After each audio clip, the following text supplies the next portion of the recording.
Hello, and happy Friday. Welcome into Big Talk, college sports with a Midwest perspective, blue collar and blue blood. I am Sam Springer, joined as always by Tony Hollinsworth. Tony, how are we today, my friend? Doing great. Obviously, I told you before the show started, for anybody who watches the show and cares, and maybe cares about me personally, I got accepted into LSU's online program for my bachelor's, which has Yes, been congrats. a lifelong dream, which hopefully will come true. I know Dalton might be a little bit disappointed. I have tried, and I actually did get accepted into Michigan State. However, same issue I had when I applied to LSU and I got accepted before, it was to go in person. And That's unfortunately, a long commute.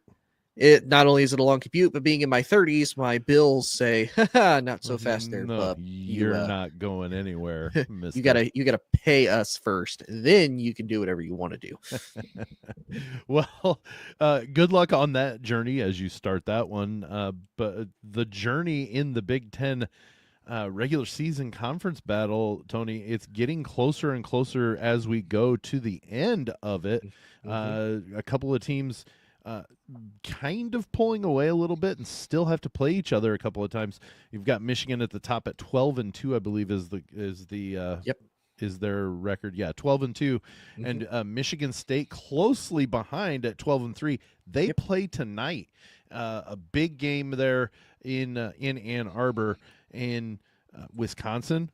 Benefit of beating Purdue last week, and then getting another big win against Illinois. They are in third at 11-4, and Purdue right now in the midst of a 3-game losing streak. Which, Tony, as a Purdue fan, this season I expected to be not what Purdue had been going through, but I don't know that, especially with the way they were playing going into this into Michigan, and then subsequently Wisconsin and Michigan State on Tuesday, I didn't really foresee probably a 3-game losing streak in the makeup for them, just because it looked like they'd righted the ship a little bit. It did. It looked like they righted the ship a little bit, but we even talked about it too. You know, this Purdue has a really tough schedule right all the way up at the very end. You know, they did have a rough schedule to start the year. You know, they kind of took the Tom Izzo approach of facing Bama. They got the big win against them. They take a pretty hefty loss to Marquette. Then they beat Ole Miss. Texas, they lose to Texas A&M. They lose to Auburn.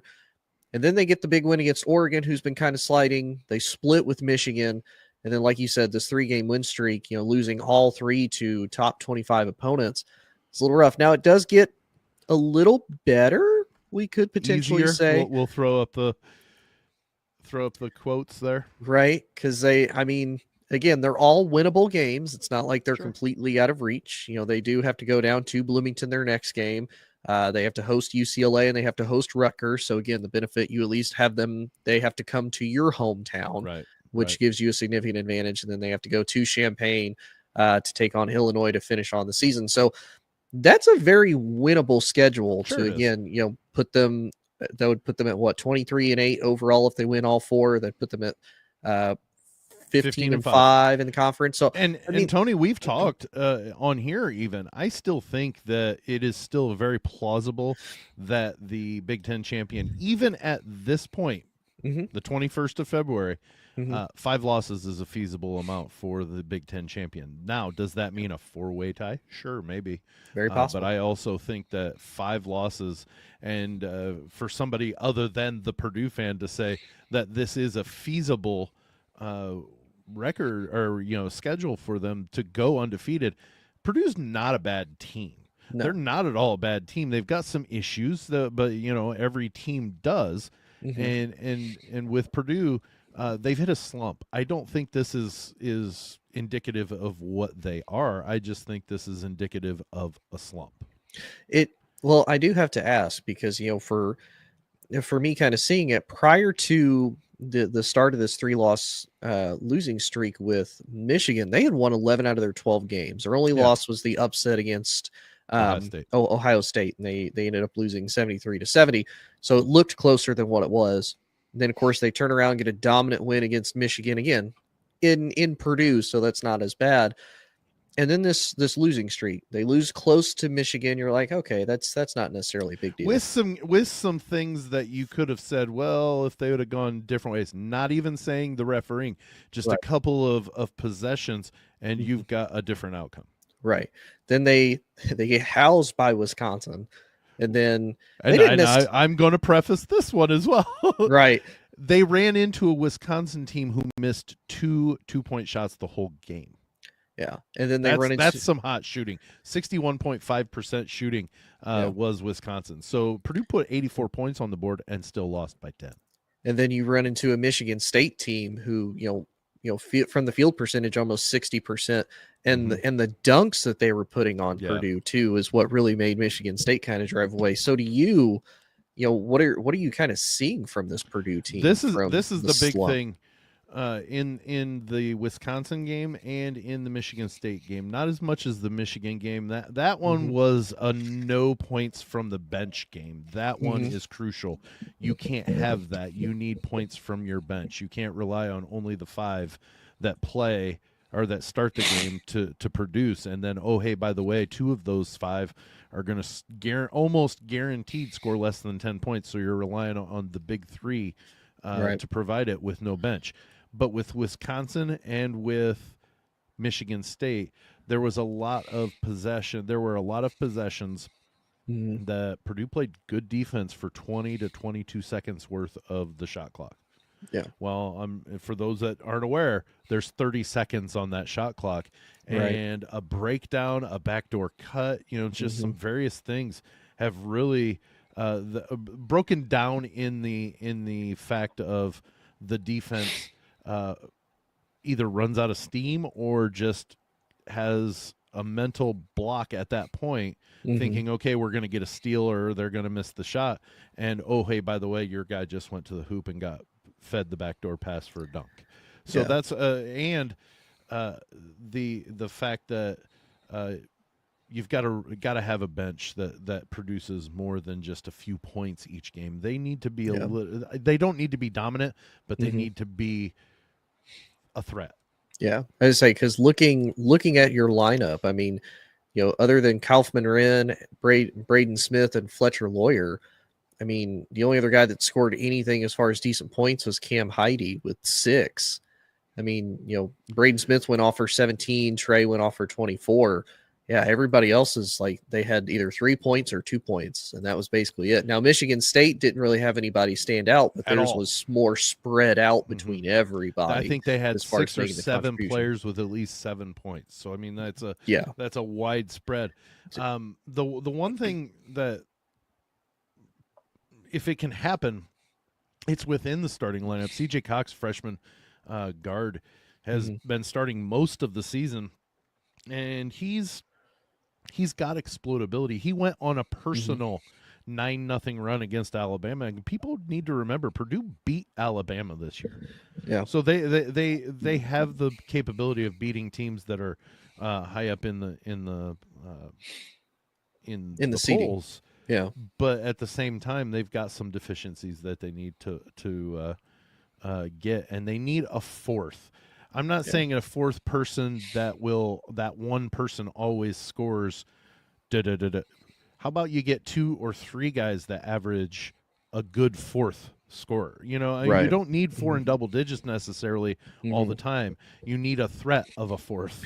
but have that guy that can consistently get you, those 6, 7, 8, maybe even just under 10 points. But again, make that contribution if you do have 2 stars that are absolutely, blowing it out.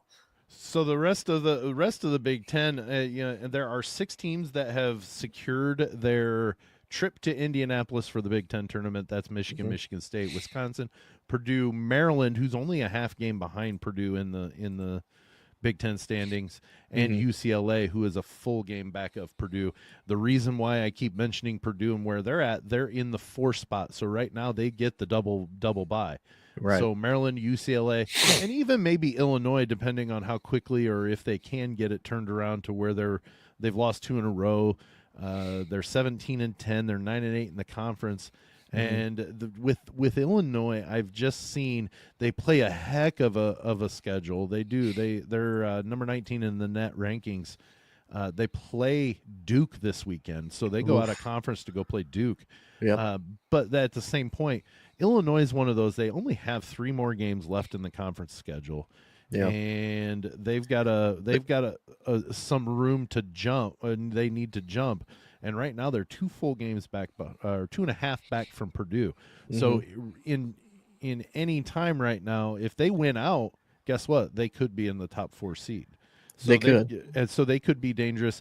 But the way it's playing out, they're probably looking at coming in on Thursday rather than Friday and playing their first game in the tournament. And, one more loss does that to them. But Maryland and UCLA within 1 game of that 4 seed, and Purdue and UCLA do play. Now, the one thing Purdue has over Maryland is they do have the win over them the only time they play. So, Right. but Illinois can play some spoiler in there, because I do believe, I know they play Purdue. They do. I think they play Michigan still. They do. So their last 4, they play Duke this coming weekend, tomorrow actually on Saturday. Yeah, right. They host Iowa. So that is the benefit too. They host Duke, so they do at least get the benefit of getting them. Well, at home. No, that's right. Madison It's in Square Garden. Madison Square Garden. Never mind. So Duke fans will probably travel pretty well, since that's fairly close for them, closer than Illinois is anyway. Then they host Iowa. Then they have to go to Michigan, and then they host Purdue. So I'm not going to say, like you said, it's not impossible. However, that's a really large uphill battle to climb, especially considering they've lost 3 of their last 5, and then they lost to Michigan State, and they lost to Wisconsin, and then they're having to take Duke on. So you're not really coming into this with any positive momentum more than anything either. No, but in the same breath, you can say these guys are really good offensively. These guys can put points on the board. They can, they can compete with anybody. I don't know how to say Kasparis, Jack, J-A-K, his last name. I don't know how to pronounce his name, but he's got 15.6 points a game, and the Illini have almost 5 in double figures, and they put up almost 84 points a game. They only give up 72. The only thing is that's a big roller coaster, is what that is for them. Right. Because there are games they'll beat you by 30, and then there are games that they'll lose by 10 to a team that they shouldn't even be competing with them. Right. And I think that's a struggle with a young team, with also a lot of transfer into yes. So it's a difficult situation for Brad Underwood, but I really like Brad Underwood. I really do. As a Purdue fan, I shouldn't, but I really do like the way he coaches. And but he's got his hands full if he wants to try to get to that double bye in the Big Ten tournament. And there are some that will say you don't want the double bye. You don't want you only want one if you're going to have a bye. You definitely don't want to play on the first day. I mean that's definitely something you don't, because you don't want to have to play Wednesday, Thursday, Friday, Saturday, Sunday just to win a Big Ten tournament. But Thursday, Friday, Saturday, Sunday, while it's not as easy as a Friday, Saturday, Sunday, you at least get a little bit of that week-long rust off a little sooner, and maybe by the time you get to Friday and Saturday, you're playing some good ball, and you make your way into the championship. Right. Well, I think we'll go ahead and take our break now, Tony. Ooh, a little early? Yeah, just by a minute or so, but we'll take our break for the audio podcast. Excuse me. Be right back. Wrap up things about the Big Ten basketball season, and then maybe talk some football topics too, Tony. Ooh, a little dessert on this Friday. We'll be right back. You're listening to Big Talk on the Believe and Lounge Sports Network. Okay, we are back. Tony, wrapping up our Big Ten basketball talk, just talked about Illinois. One of the and their chances at doing something good and getting into that double bye. Another team that has an outside opportunity and chance, Oregon, and I would have to say that they've been relatively maybe, and I don't say this because I'm a Purdue fan, maybe only to IU they're less disappointing, but they've been a pretty disappointing team this season. They've Yeah. had to win 3 in a row just to get to 8-8 in the conference. Yeah, or you say, and they started out so hot too. I mean, they lost, Made you to know, the top 10. they only lost 2 games all the way up until the time that they faced Purdue. One of them obviously the blowout loss versus Illinois. They're in Oregon. Yep. They lose a fairly close one to Purdue. They beat Washington, and then they just go on an absolute downward spiral of a 5-game losing streak. Now, like you said, they had to win 3 to get back up to at least 500 in the Big Ten.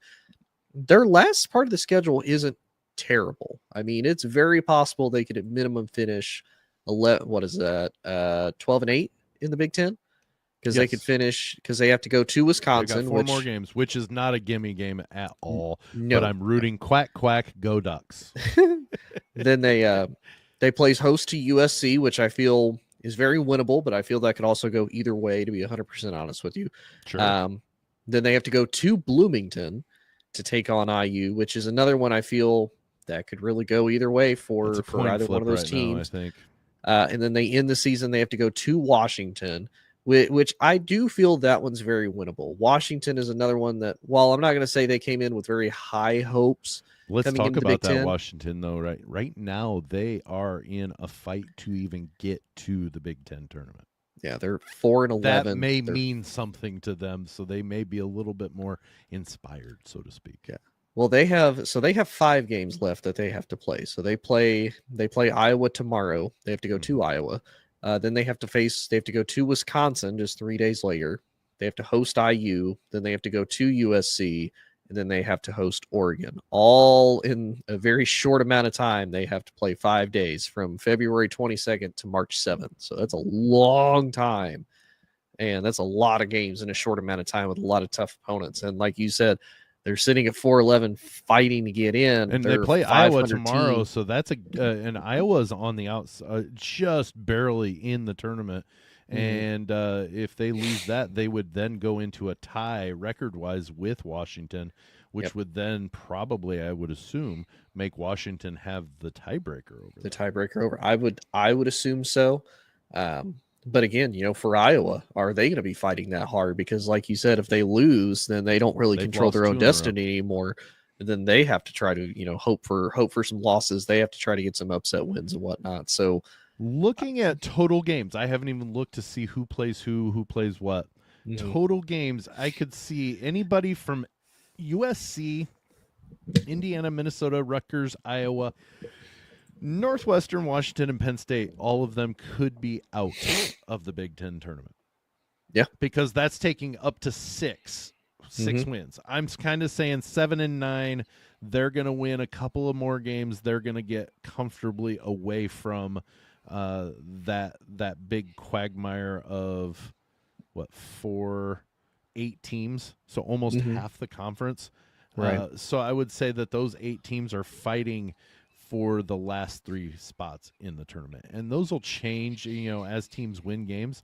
Maybe IU wins Sunday, which I sure hope not, but they win Sunday, and that bumps them up quicker, Right. So it's definitely something that, or Minnesota, hot off of their West Coast sweep of USC and UCLA. Minnesota's 6 and 9. They win a couple more. Hey, they're 8 and 10. They're going to Indianapolis. But there are some teams that we are used to. Even though they haven't been, powerhouses, Northwestern and Iowa, we don't normally see them on the first day or so anyways of the tournament. So it kind of feels odd that we're talking about those teams being the ones that could be staying home for the Big Ten tournament. Yeah. Now, McCaffrey not at the tournament.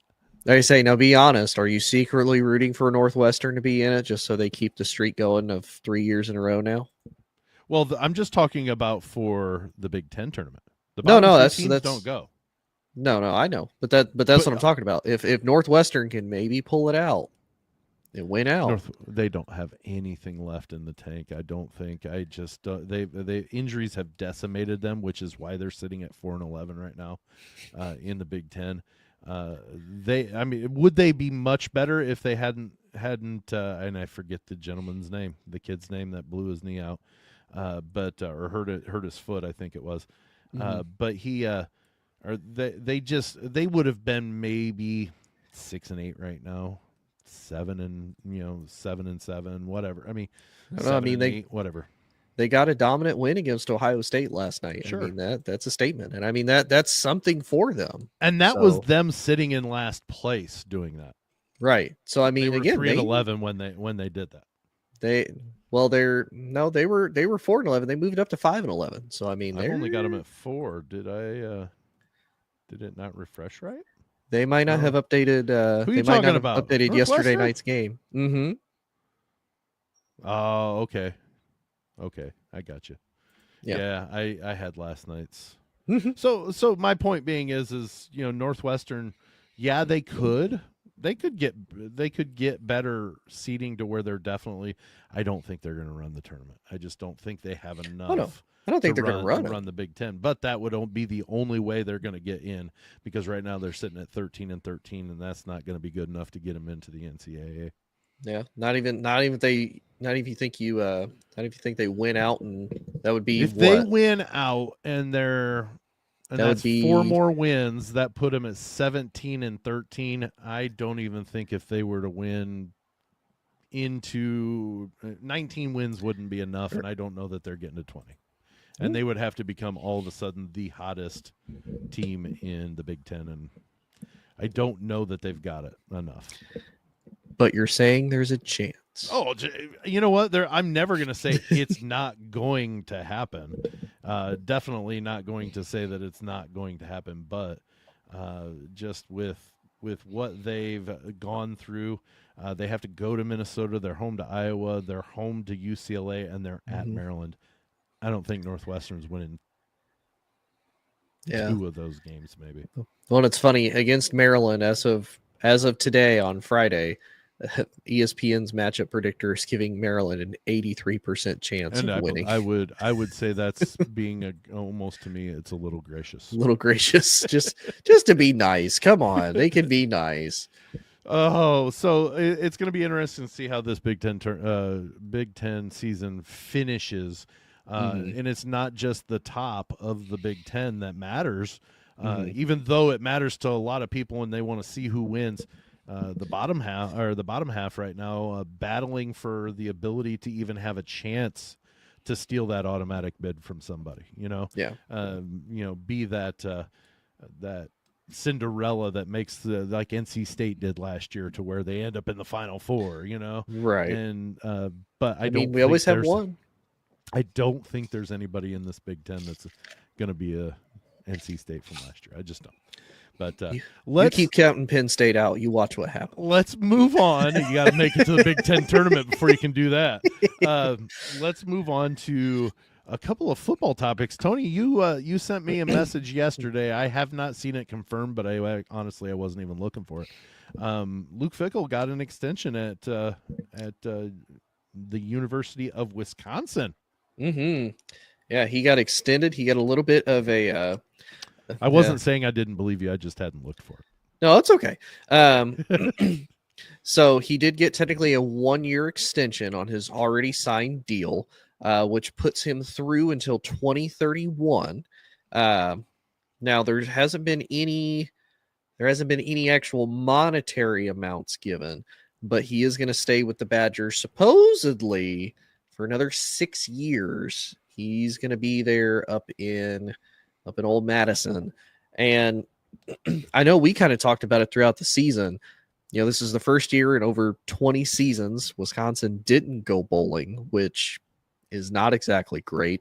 But even in the midst of a 5-7 season, apparently the athletic directors and whatnot in Wisconsin feel that Luke Fickell is still potentially the guy. Now, I know you and I kind of talked about it. You've definitely seen a shift from the Paul Chryst era of, no more really dominant running backs, with the exception of they did have Braylon Allen last year. No more, dominant running backs and, stifling defenses. But again, that's left me with a lot of questions of what does Wisconsin do particularly well now? because it's not like they have a quarterback that's a prolific passer. They don't have any big wide receivers or running backs that are kind of, catching a lot of national attention anyway. And even the same with the defense. They don't have anybody big that's kind of like, oh man, look at the guy on the edge there that could potentially get after the quarterback or even a defensive back. It's just one of those. Wisconsin's there. They're able to make noise, but I don't see anything particularly special coming out of them so far in what this is now. I think Luke Fickell's third? Yeah, I thought it was third going into his fourth year up there in Madison. So that's at least what I'm going seeing. into his third. He coached the bowl game. Coached the bowl game right after he got hired, and then he's coached 2 years. I think this is year 3 that he's coming into. Did I lose a year? Yeah, or I might have given him a year. To be honest, and I'll start talking about my thought on it. Is this shows to me? We were wondering. We weren't worried. We were wondering whether or not Wisconsin would be receptive to the, hey, we're going to have some bumps here before we get back onto our track. And I think this extension just kind of says, yes, we have the faith that you have things going in the right direction. We're going to keep you here. We're gonna get rid of this. Yes, we're only extending 1 more year, but that shows that we have that faith in you, that you know what you're doing. You're the coach we want. There's not necessarily one that we think we're gonna is gonna be better. When you get rid of a coach, you've got to think, is there a coach that we can replace him with that we're going to be happier with? And I don't think that they probably ran the cost analysis on it, and no, there isn't.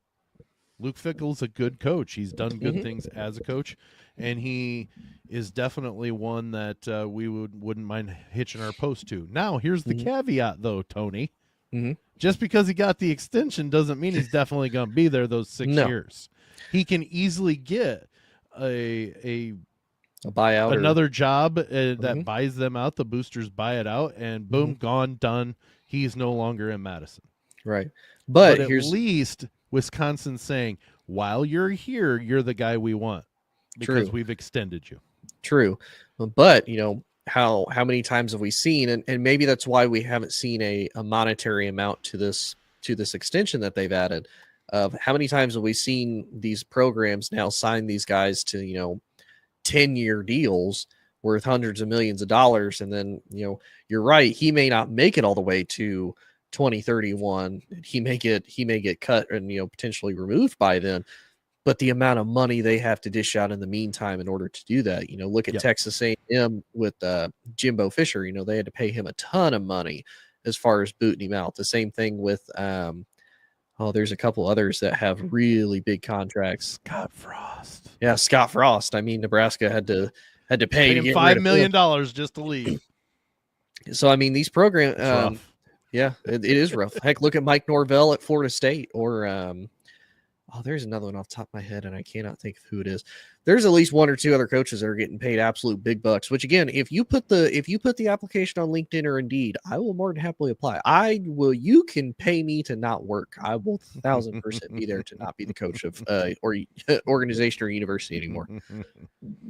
Just saying. Yeah. And so I like Luke Fickell. I like Luke Fickell at Wisconsin. So don't think that I'm trying to say, oh, he's going to leave. I'm just saying, I'm guessing, and it's not a knock on Madison. I'm guessing that Luke Fickell's ideal and utter full forced ideal dream job was Wisconsin Badgers. It just he's got a certain pedigree that he grew up with and went, and I honestly think that Ohio State would be his dream job. Would he take it right away? Maybe not.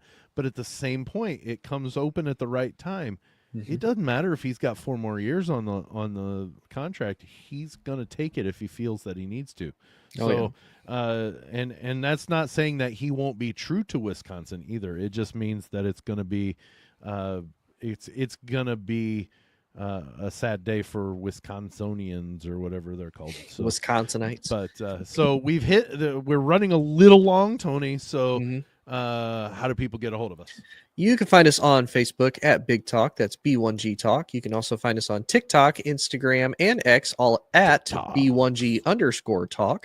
You can find us twice a week on the All Sports All Plays Network. And you would best believe that Sam is nice enough to upload the episode wherever you get your podcasts at, both on the Believe podcast as well as the Lounge Sports Network, which falls under the great umbrella that is the Lounge Media Group.